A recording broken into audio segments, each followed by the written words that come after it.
Депутаты Мажилиса просят правительство навести порядок с людьми без определенного места жительства. В Кодекс об административных правонарушениях были внесены нормы, предусматривающие штрафы за попрошайничество. Однако, особого действия законодательные поправки не возымели, более того, благодаря смягченным нормам попрошайничество приобрело весьма значительный размах.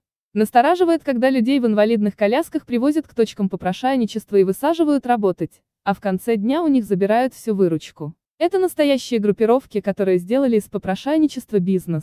Такие факты должны немедленно пресекаться правоохранительными органами. Окраины городов, базары, вокзалы, территории возле мечетей и церквей отражают социальное неблагополучие и отчаянные попытки нищенствующих выжить. Лица без определенного места жительства находят себе пристанище в недостроенных жилых комплексах, скитаются по дворам и детским площадкам.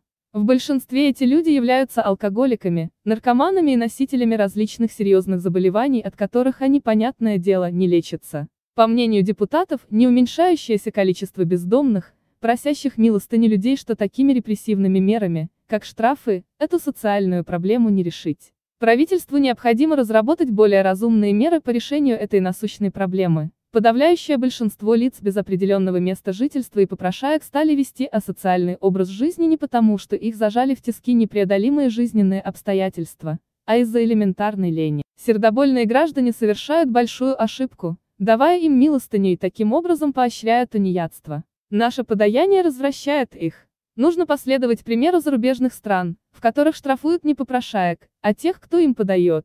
В Казахстане есть множество проблем в системе социальных служб.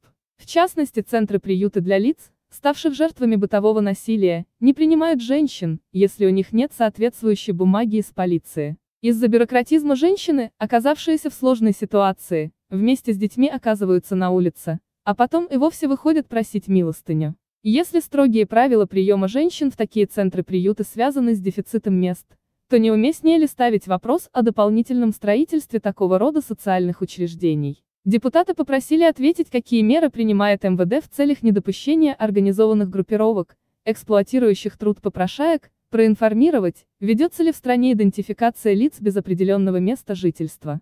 Также они просят сообщить, какие меры намерено предпринять правительство, чтобы снизить количество бомжей и попрошаек.